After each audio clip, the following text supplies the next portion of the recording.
In April 2012, a 6-year-old with terminal leukemia named Emily Whitehead, out of other options, enrolled in a Phase 1 clinical trial at the Children's Hospital of Pennsylvania, becoming the first pediatric patient in the world to receive CAR T-cell therapy. Now a medical celebrity, she's celebrating 12 years cancer-free, a testament to the innovative success of CAR T-cells, which have since been used to treat over 30,000 blood cancer patients. I'm Serena, and today we're going to answer the question, what are CAR T-cells, and how do they use the immune system to beat cancer? In a nutshell, CAR T-cells are modified immune cells that are engineered to recognize and destroy cells that display certain cancer proteins. To understand how CAR T-cells work, we first need to understand how the immune system works. Our body has many types of immune cells. Some work by engulfing invaders, others kill by releasing explosive chemicals. Either way, all immune cells work together to defend our body from things that shouldn't be there, from viruses and bacteria to cancer. One way immune cells protect us is through a mechanism called innate immunity. This type of immunity is non-specific, meaning it is the same response for all types of invaders. For example, our skin acts as part of the innate immune system to keep all types of bacteria and viruses out. In the event of an infection, first responder immune cells are recruited. While the battle rages, special immune cells called antigen-presenting cells pick up bits and pieces of the destroyed pathogens, called antigens, to display on their surfaces. Antigen-presenting cells, called APCs for short, provide the link between innate immunity and the second stage of the immune response, adaptive immunity. Adaptive immunity uses immune cells called lymphocytes to specifically target pathogens and remember ones that our body has fought in the past. Between the millions of lymphocytes we have, every single pathogen is accounted for. Our APCs search our body for the immune cells that can target the antigen it's presenting. The APC activates the correct lymphocytes, which then grow and divide to target their respective antigens. CAR T cells are modified T lymphocytes, so let's take a look at how T cells are activated. To be activated, T cells need two signals. One signal is from a cell surface protein called the T cell receptor binding to its target antigen, which must be presented to them by an APC on an MHC2 molecule.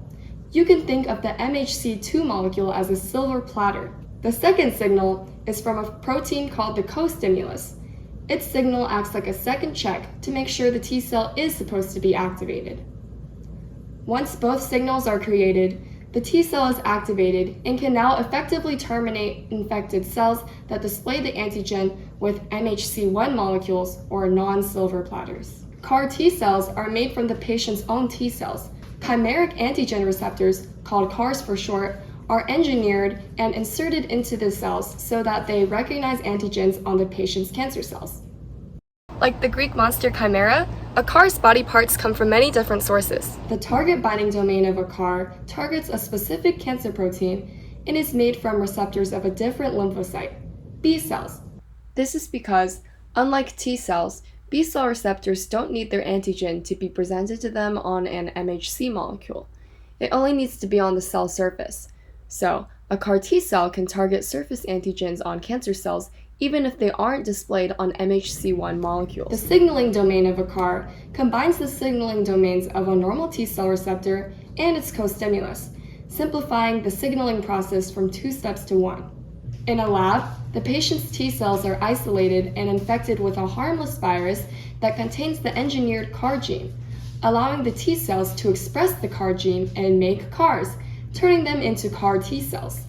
Then, the CAR T cells are infused back into the patient's body where they can eliminate cancer cells. CAR T cell therapy has shown very promising results and currently have 6 FDA-approved therapies. Scientists are exploring many avenues of improving CAR T cells. The type of CAR T cell we covered today actually has a second-generation CAR receptor, which was an improvement on the first-generation CARs that didn't have a co-stimulatory domain. Newer generations of CARs may have multiple co-stimulatory domains or immune stimulatory domains. Since current approved CAR T cell therapies require that T cells must be derived from the patient, scientists are working on creating a universal CAR T cell that would significantly lower costs of the treatment, bettering accessibility of the innovative therapy. As it continues to revolutionize the field of oncology, CAR T cells may soon be used to treat many subtypes of the disease, expanding and strengthening our arsenal in the war against cancer. Thanks for watching!